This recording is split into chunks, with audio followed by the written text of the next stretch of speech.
수요 예배 시작하겠습니다. 찬송 363장 드리시겠습니다.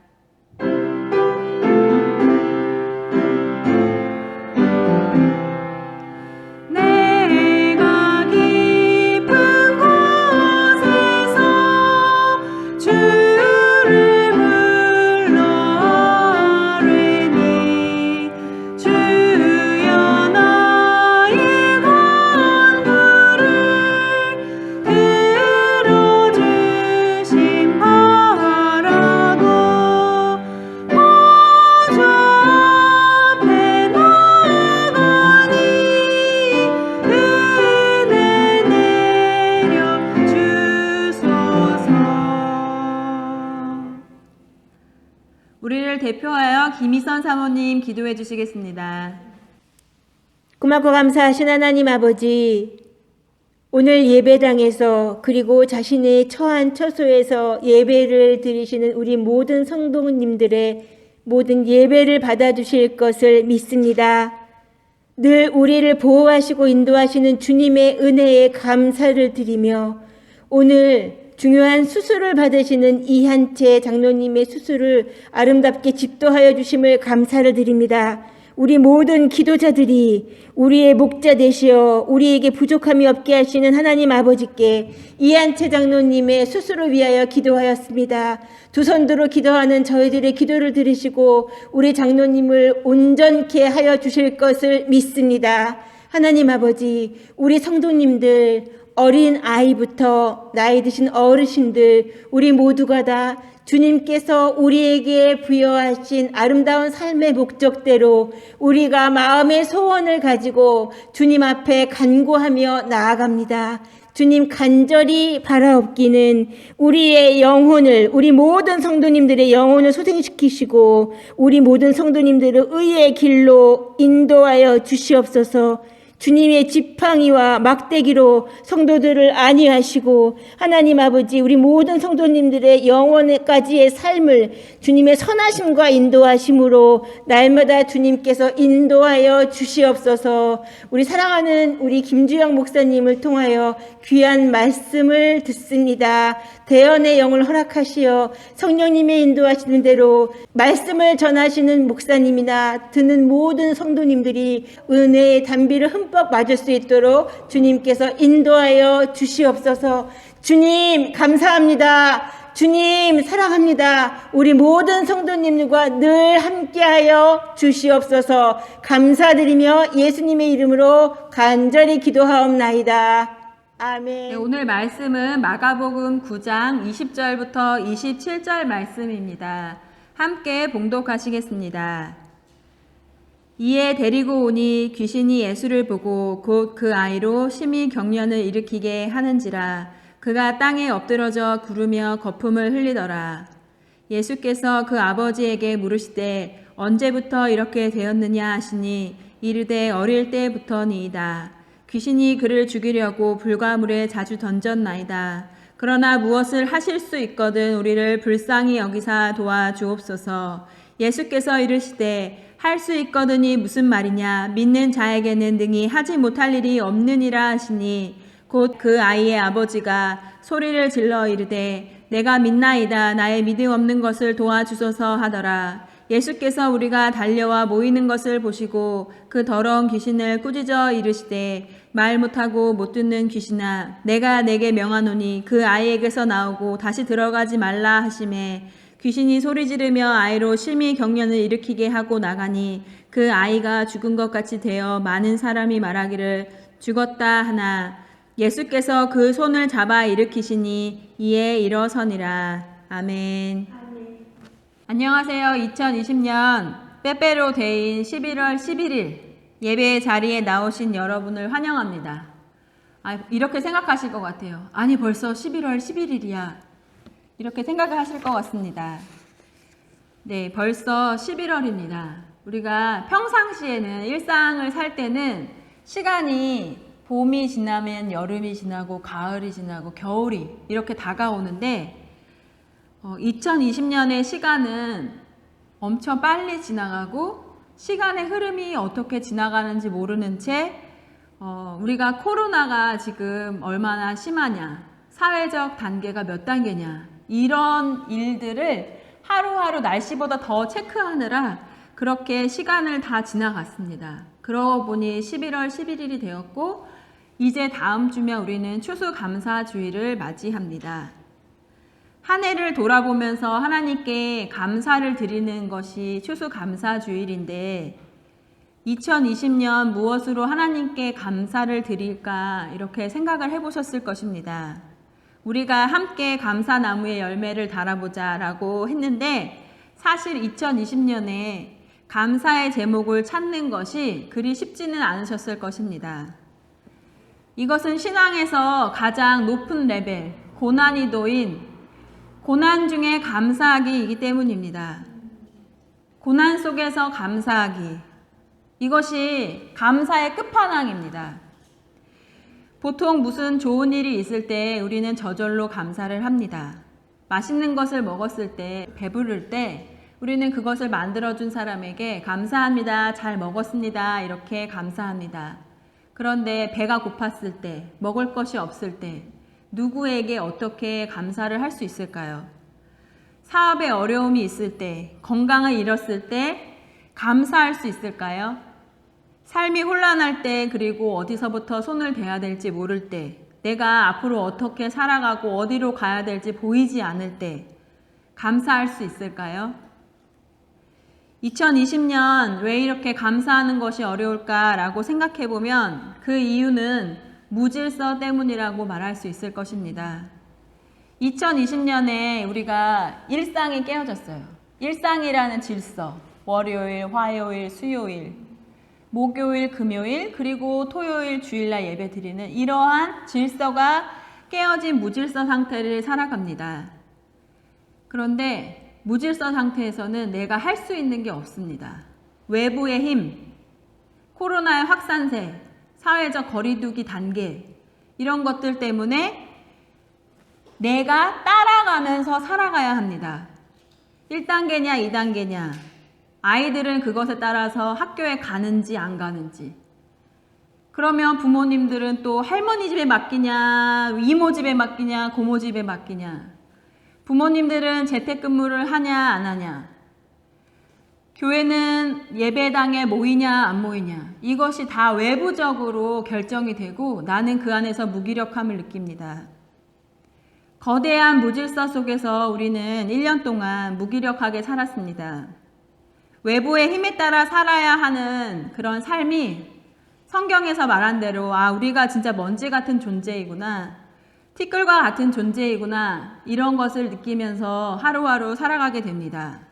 무질서라는 말은 성경에서 확고하지 못한 상태를 말합니다. 어지럽다, 불안정하다, 혼란하다 이런 것을 포함한 단어가 무질서입니다. 우리의 삶도 무질서하고 정치적으로 사회적으로 혼란한 것 그리고 내 마음이 근심으로 어지러운 것 그리고 다툼과 분쟁이 있어서 교회가 어지러운 것 이런 것을 표현할 때 성경에서 무질서라는 단어를 씁니다. 그러니까 삶의 모든 영역에 무질서가 있다는 것입니다. 매일매일의 삶은 이 무질서한 것들을 조금씩 질서로 바꿔가는 활동입니다. 우리가 집에만 가만히 있다고 생각해 보세요. 우리가 집에 있어요. 그럼 우리 집에 가만히 있으니까 집이 깨끗하죠? 아닙니다. 집에 분명히 가만히 있는데도 먼지가 어디서 들어오고 신기하게 막 머리카락이 떨어지고 집에 가만히 있는데 집이 더 깨끗해지는 경우는 없습니다. 집은 늘 더러워지고 무질서를 향해 갑니다. 그러면 우리는 쓸고 닦으면서 더러워진 방을 조금씩 질서를 잡아가는 노력을 합니다. 농사도 마찬가지입니다. 고추 농사를 생각해 보면 우리가 고추를 심었어도 가만히 놔두면 고추보다 잡초가 더 잘 자랍니다. 그래서 밭을 가꾸기 위해서 농부는 부지런히 일을 합니다. 잡초를 뽑아주고 그리고 대가 스스로 세워지는 경우는 없습니다. 고추는 쓰러집니다. 그래서 농부는 고추대를 세우고 키에 따라서 한 번 묶어주고 또 한 번 묶어주면서 열매를 맺을 때까지 계속 그 고추 나무를 계속 잘 자랄 수 있도록 질서를 잡아줍니다. 열매를 맺을 때까지 그 노력을 쉬지 않습니다. 그렇게 가꾸고 돌봐주는데도 어떤 해에는 가뭄이, 어떤 해에는 홍수가, 어떤 해에는 태풍이, 어떤 해에는 극심한 무더위가 닥칩니다. 그런 것을 다 알지만 농부는 봄에 씨를 뿌립니다. 그리고 키우고 돌봅니다. 잡초를 뽑고 병충해 약을 치고 물을 주거나 물이 너무 많으면 물을 빼줍니다. 어려움이 닥치지 않은 해는 아마 한 해도 없을 것입니다. 그런데 이렇게 매년 겪는 자잘한 어려움들이 있지만 아주 극심해서 열매를 거의 못 거두는 해도 있습니다. 2020년은 농사로 치자면 극심한 가뭄일 수도 있고 극심한 병충해일 수도 있고 아니면 땅이 완전히 물에 잠겨서 밭을 갈아엎어야 하는 지경일 수도 있습니다. 우리 삶의 모든 일상이 사라지고 땅이 비옥해야 씨가 뿌리를 내리고 열매를 맺는데 2020년에는 일자리는 일자리대로, 고용은 고용대로, 학교 생활은 학교 생활대로, 여가는 여가대로, 정치는 정치대로 모두 뒤엉켜버려서 한 해가 어떻게 지났는지 모르게 그렇게 지나갔습니다. 이러한 무질서 속에서 우리의 개인적인 그 고난과 시련이 다가옵니다. 이런 세상의 무질서들이 우리에게 고난을 줍니다. 그러면 이 무질서를 헤쳐나가는 방법은 무엇일까요? 무질서란 말에서 무자를 빼는 것입니다. 질서를 향해 가는 것입니다. 그래서 첫 번째로는 어디가 질서를 향해 가는 것일까? 그 방향을 설정하는 것이고 두 번째는 그렇게 할 수 있는 방법은 무엇일까? 생각해 보는 것이고 그런 사람을 만나고 또 결국에는 예수님께 기도하면서 계속 해 나가는 것입니다. 오늘 말씀에 나오는 이 아버지를 한번 생각해 보십시오. 삶의 무질서가 가득합니다. 우선 제일 큰 아픔은 뭐냐면 사랑하는 자녀가 무질서의 근원이라는 거예요. 여러분 이런 경험 해보셨어요? 내가 얘를 사랑해요. 얘를 사랑하는데 얘가 나한테 무질서를 주는 거예요. 혼돈 그 자체. 사랑하는 존재인데 어떨 땐 막 미운 거예요. 어릴 때부터 귀신이 그를 죽이려고 불과 물에 자주 던지고 또 귀신이 어디든지 그를 잡으면 거꾸러져서 거품을 흘리고 이를 갈고 파리해지게 만듭니다. 그러면 이 아버지가 이 아이를 두고 일을 할 수 있겠습니까? 아니면 누구에게 맡길 수가 있겠습니까? 이 아버지의 일상이라는 게 없는 것입니다. 그런데 또 자녀니까 막 미워할 수도 없잖아요. 근데 또 같이 지내면 또 밉잖아요. 사랑하는 사람을 또 미워하게 됩니다. 그러니까 겉으로는 얘가 아팠다가 쓰러졌다가 거품 물었다가 하는 이런 외적인 것도 있지만 아버지의 마음 안에 막 하루에도 몇 번씩 사랑했다 미워했다 하는 무질서가 혼돈이 이 아버지의 삶 안과 밖에 가득한 것입니다. 이러한 무질서가 고난입니다. 하지만 하나님은 이런 수고와 슬픔으로 가득한 인생에 소망을 주십니다. 말 못하게 막는 귀신 때문에 괴로워하는 아들, 그리고 이 아들과 같이 살아가면서 늘 무너지고 일어설 힘이 없는 아버지의 삶에 예수님에 대한 소식이 들어갑니다. 그래서 그는 자기 아들과 함께 예수님께 나아옵니다. 이 발걸음이 무질서에서 질서로 나아가는 시작입니다. 근데 무질서에서 질서로 갈 때 이 중간 단계가 있어요. 이것은 좋거나 나쁘거나가 아니라 그냥 있는 단계인데 이 중간 단계에는 사람들을 만납니다.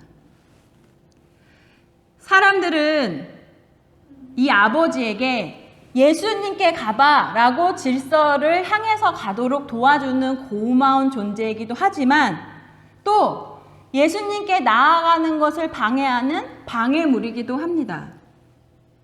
예수님께서 제자들 3명과 산에서 기도하시고 내려오셔서 나머지 제자들을 보니까 큰 무리가 귀신 들린 아이를 데리고 나온 아버지, 그 아버지가 원하는 대로 이렇게 고쳐볼까, 이렇게 해볼까, 저렇게 해볼까 하는데 또 서기관들이 와서 이거다 저거다 하면서 서로 변론을 하고 있었습니다. 제자들은 아버지와 그 아들을 안타까워서 어떻게든 고쳐주려고 했을 것입니다. 그런데 나중에 이 아버지가 예수님께 말씀합니다. 내가 선생님의 제자들에게 내쫓아 달라고 하였지만 그들이 능히 하지 못합니다. 너무 아쉽지만 이 사람들 가운데 능력이 있는 사람이 없었습니다. 귀신을 쫓아낼 능력, 아이를 온전하게 할 능력, 도움을 들어줄 그 능력이 없었습니다. 그런데 우리가 이 무질서한 상태에서 질서로 나아가는 상황에는 늘 이런 사람들이 가득한 층을 통과해야 합니다. 잘 생각해 보세요. 나나 이 사람이나 능력 없는 건 똑같은데 우리는 사람에게 가서 도와달라고 그렇게 말을 하는 것입니다. 우리는 어떤 일이 있으면 먼저 주변 사람에게 가서 어떻게 좀 도와달라고 합니다. 제가 며칠 전에 미용실에서 머리 잘랐는데 미용사분이 아까 어떤 분이 와서 어떤 엄마가 와서 울고 가셨다고 그렇게 말씀을 전해 주었습니다. 그분이 70대이신데 30대의 딸이 뇌암에 걸린 것입니다. 그래서 갑자기 이 딸이 죽는다고 하니까 이 엄마가 막 살리려고 수술도 하고 해서 살려놓았는데 살려놓고 보니까 이제 이 환자가 된 딸과 자기가 살아가야 하는 것입니다. 그러니까 이제는 돌보아야 하는 내가 죽겠다라고 하면서 엄마가 이 미용실에 와서 울고 갔다는 그런 이야기입니다. 그러니까 이 미용사님께서 너무 안타까워 하시면서 어떻게 해야 하는지, 뭘 해야 하는지 하면서 막 인터넷으로 알아보셨대요. 이렇게 돌보는 게 너무 힘드니까 요양보호사를 써볼까, 간병인을 써볼까. 그런데 이 엄마가 알아본 거나 미용사분이 알아본 거나 인터넷을 치면 다 똑같이 나오잖아요. 우리의 수준에서 알 수 있는 도움이라는 게 다 거기서 거긴데 우리는 정확한 사람에게 물어보는 것이 아니라 그냥 급하니까 내 주변에 있는 사람들에게 물어본다는 것입니다. 우리가 어려움을 만난 사람이 있으면 줄 수 있는 것은 첫 번째는 위로입니다. 토닥토닥 해주면서 정말 마음이 힘들어서 나에게 이렇게 말하는 것이구나. 내가 해결해 줄 거라고 해서 찾아온 게 아니라 내가 얼마나 힘든지 자기 표현을 하는 것이라는 것을 알아야 합니다. 그리고 정말 좋은 조언은 전문가를 소개해 주는 것입니다. 전문가가 있어. 이런 거는 알려주는 사람이 있어. 우리 거길로 가보자. 이렇게 하면서 전문가를 소개해 주는 것이 실제적인 조언입니다. 그래서 제가 알려드린 것은 동사무소에 가면 사회복지사가 있는데 사회복지사가 진단서를 들고 찾아가서 이러이러한 일이 있었다. 그리고 정확한 데이터를 가지고 찾아가서 내가 어떤 도움을 받을 수 있는지 너무 궁금하다. 나는 지금 너무 힘들다. 라고 말하면 그런 도움을 어떻게 받을 수 있는지를 제시해 줄 거니까 그분에게 찾아가 보시고 특별히 뇌암 정도의 그런 어려운 수술이라면 큰 병원에서 하셨을 텐데 큰 병원에는 사회복지실이라는 팀이 있으니까 사회복지실에 가셔서 이 수술 받고 나서 뭐 병원비라든지 아니면 뭐 보험이라든지 이런 것들에 대해서 내가 어떻게 도움을 받을 수 있는지, 그런 도움을 받을 수 있는 창구가 있으니까 거기에 한번 가보시라고 알려주시면 좋겠다, 그렇게 말씀을 드렸습니다. 그랬더니 이 미용사분이 제 머리를 자르시면서 하면서 마음이 편해하시는 거예요. 내가 못 도와주는 거에 대해서 너무 안타까웠는데, 내가 도와줄 수 있는 게 아니고 내가 도와줄 수 있는 거는 이렇게 소개를 해주는 거구나 하면서 마음 편해하시면서, 맞아요, 나도 모르는데 도와주려니까 답답했어요. 도움을 이렇게 알아볼 때가 있군요. 그걸 누가 알겠어요? 이렇게 말씀을 하셨습니다. 그런데 이렇게 사람들의 도움을 받는 것이 이 중간 단계인데, 이 중간 단계에서 만나야 할 사람은 사회복지사, 뭐 도움을 주는 전문가도 있지만, 우리가 이 단계를 질서로 넘어가게 정말 도와주고 싶다면 우리는 예수님을 만나야 한다고 말을 해줘야 합니다. 기도해보자. 우리를 불쌍히 여겨달라고 예수님께 기도해보자 라고 말해주는 그 사람이 있어야 이 사람이 정말 이 무질서의 단계, 중간 단계에서 제일 좋은 것을 만난 것입니다. 저는 미용사님께 한 가지 부탁을 드렸습니다. 그분에게 꼭 말해주세요. 사회복지사보다 더 중요한 것은 예수님입니다. 이 내 딸을 살려달라고 기도해야 하나, 죽여달라고 기도해야 하나, 어떻게 해야 할지 모를 때 이렇게 기도해야 하라고 꼭 말해주세요. 예수님, 우리를 불쌍히 여겨주세요. 사람이 무질서 상태에 빠지면 하루에도 몇 번씩 천당과 지옥을 왔다 갔다 합니다. 머릿속으로는 얘를 살려야 되겠다. 아니야, 이러다가 내가 죽겠다. 자식인데 어떻게 죽여달라고 기도하나. 살려야지. 근데 막상 여러분 하루 이틀 살아보세요. 내 자식인데 내가 죽겠다. 나를 죽여달라. 막 이런 기도를 하고 싶을 때가 옵니다. 그런데 이렇게 해달라 저렇게 해달라 이게 아니라 정말 이 상황을 그대로 주님께 기도로 올려드리는 것이 바로 예수님, 우리를 불쌍히 여겨주십시오라는 이 기도인 것입니다. 예수님은 이 아버지를 만나주십니다. 그리고 이 아버지의 그 아픔, 뭐냐면 사람들을 만나서 사람들이 이렇게 해보자 저렇게 해보자 했는데도 이 아이가 안 낳으니까 얼마나 좌절하고 실망했어요. 그러니까 예수님한테도 이렇게 말하는 것입니다. 예수님, 뭔가 하실 수 있거든. 우리를 불쌍히 여겨서 도와주십시오. 이렇게밖에 기대치를 높일 수 없는, 사람들이 정말 해줄 수 없다는 걸 알기 때문에 예수님께 나와서도 기도를 못하고 낫게 해달라고 말 못하고 그냥 뭔가 할 수 있으면 해주십시오 라고밖에 말 못하는 이 아버지의 그 낮아진 기대치 다 아시고 예수님은 그 아버지의 입에 이런 말을 넣어주십니다. 할 수 있거든이 무슨 말이냐. 믿는 자에게는 능히 하지 못할 일이 없느니라. 그러자 아버지가 자기 말을 고칩니다. 내가 믿나이다. 나의 믿음 없음을 도와주소서. 예수님은 아이를 치료해 주십니다. 이 더러운 귀신을 꾸짖으시고 말 못하고 못 듣는 귀신아, 내가 내게 명하노니 그 아이에게서 나오고 다시는 들어가지 말라. 이렇게 명령을 하십니다. 귀신이 아이를 쓰러뜨리고 빠져나가니까 사람들이 다 죽었다 하지만 예수님께서 그 아이의 손을 잡아 일으키시니까 그 아이가 일어섭니다. 무질서에서 질서로. 아이들이 누워있는 아이가 어디 있어요? 아이들은 다 일어나서 뛰어다니죠. 그런데 이 아이는 누워있었잖아요. 막 쓰러지고 불이나 물이나 상관없이.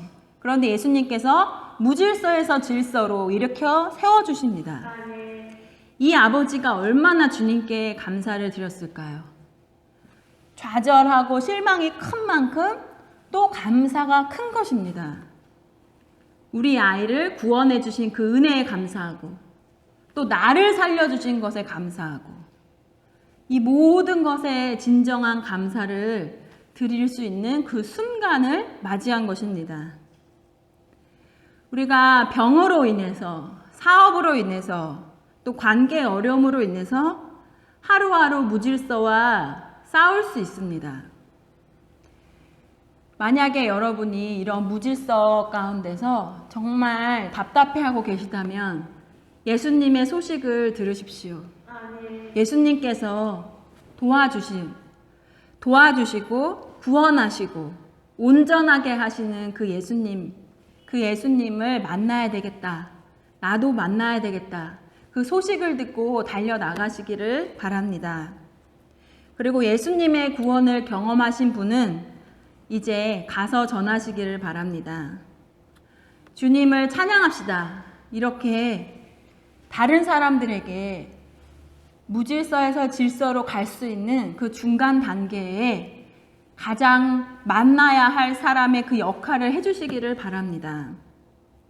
먼저 구원받은 우리는 그저 중간 단계의 역할을 만났어요. 주님을 소개하는 그 역할입니다. 세상에서 이리저리 고생하는 사람들, 어려움 겪고 있는 사람들, 그 사람들에게 우리가 해줄 수 있는 것은 능력이 있으신 예수님께 나아가자고 그 예수님을 소개해 주는 것입니다. 2020년 무질서한 한 해 속에서 우리는 추수감사주의를 맞이합니다. 이러한 상황이 너무나 어지럽고 무질서한데 하나님께 감사를 올려드리는 것은 사실 쉬운 일은 아닙니다. 어려움 속에 있는 사람에게 우리 감사하자 이렇게 말하면 속으로 이렇게 생각할 수도 있어요. 아, 네가 내 마음을 어떻게 알아? 내 사정은 지금 이래. 우리가 정말 하나님께 드려야 하는 것은 감사인데 그 단계가 마지막이라는 것입니다. 모든 단계를 생략할 수는 없습니다.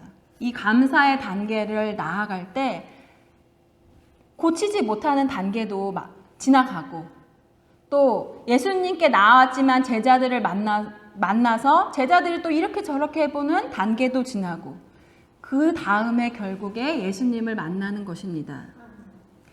우리가 결국 가야 할 곳은 구원하신 예수님께 감사하는 그 단계이지만 우리가 그렇게 믿음이 크지는 못합니다. 하지만 예수님은 우리의 믿음 없는 것도 아시고 도와주시는 분이십니다. 우리가 결국에 하나님을 감사하도록 도우시는 예수님께 기도하자, 나아가자. 예수님께서 붙잡아 일으켜 세워주시기를 기도하자라고 예수님을 소개하는 것이 먼저 믿은 우리들에게 주신 사명일 것입니다. 2020년 추수감사주일 예수님께 여러분의 모든 것을 가지고 나가시기를 바랍니다.